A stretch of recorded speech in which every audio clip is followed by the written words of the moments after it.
Hello నమస్తే welcome to iCom Media. మా videos కనుక మీకు నచ్చినట్లయితే దయచేసి మా ఛానల్ని సబ్స్క్రైబ్ చేసుకోండి. టాలీవుడ్ ఎనర్జెటిక్ స్టార్ రామ్ పోతినేని హీరోగా, mass and dashing director Puri Jagannadh కాంబినేషన్లో వచ్చిన మాస్ హిట్ చిత్రం ఇస్మార్ట్ శంకర్కి సీక్వెల్ డబుల్ స్మార్ట్ శంకర్ మేకర్స్ స్వాతంత్ర దినోత్సవ కానుకగా విడుదల చేశారు. ఈ చిత్రం ప్రేక్షకులను ఎంతవరకు మెప్పించిందో చూద్దాం.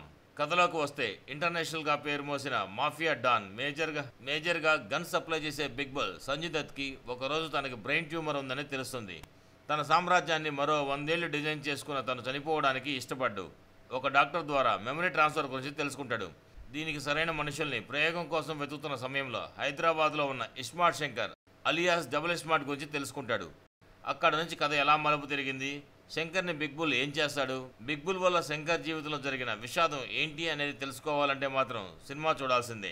మొత్తంగా చూసినట్టయితే మాస్ హిట్ ఇస్మార్ట్ శంకర్ సీక్వెల్గా వచ్చిన ఈ చిత్రం దానికి డబుల్ ఎంటర్టైన్మెంట్ ఇస్తుందనుకుంటే అందులో సగాన్ని కూడా రీచ్ కాలేకపోయింది. లిమిటెడ్గా కనిపించిన మాస్ ఎలిమెంట్స్ ఓకే అనిపించాయి.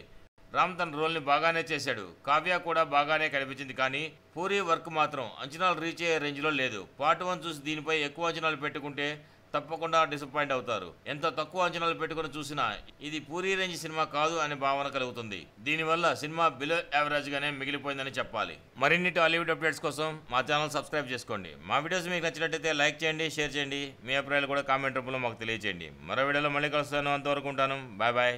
జై హింద్.